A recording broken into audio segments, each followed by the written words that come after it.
La pizza, il prodotto più diffuso del pianeta. 17 gennaio,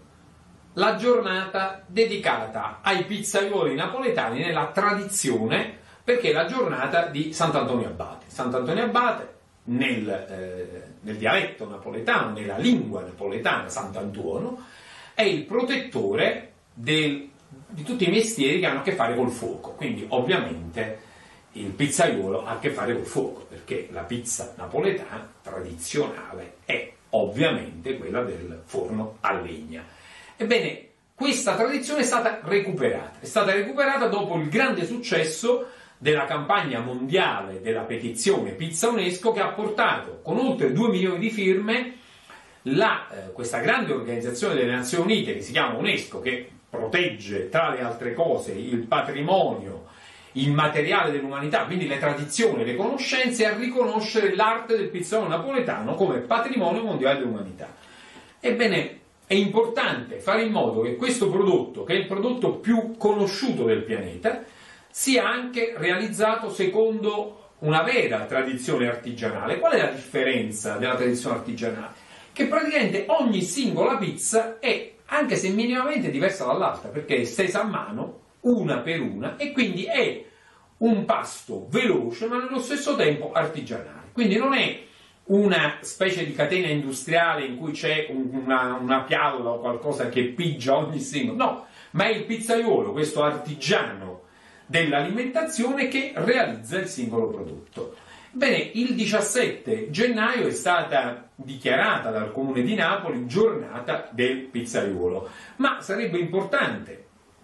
che il 7 dicembre, giorno in cui le Nazioni Unite, attraverso la loro organizzazione dell'UNESCO, hanno riconosciuto l'arte del pizzaiolo napoletano patrimonio mondiale dell'umanità, e il 17 gennaio, che è la giornata che tradizionalmente i pizzaioli riconoscono come loro giornata, riconoscendo in Sant'Antonio il loro patrono, possano diventare una sorta di World Pizza Day. Poi molti paesi hanno delle giornate dedicate alla pizza, gli Stati Uniti hanno un Pizza Day,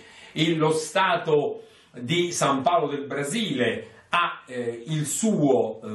Pizza Day. Esistono tante realtà nel mondo che attorno a questo cibo, a questo piatto che è diventato il più diffuso di tutto il pianeta, hanno costruito degli eventi in cui si racconta la bellezza e l'importanza del livello anche sociale che c'è attorno a questo prodotto. L'altro aspetto però importantissimo è, adesso che c'è stato il riconoscimento UNESCO, valorizzare, tutelare il riconoscimento, trasmettere questa tradizione artigianale e soprattutto il collegamento con i prodotti agroalimentari, perché non c'è un piatto che non trovi un suo radicamento in una tradizione agricola.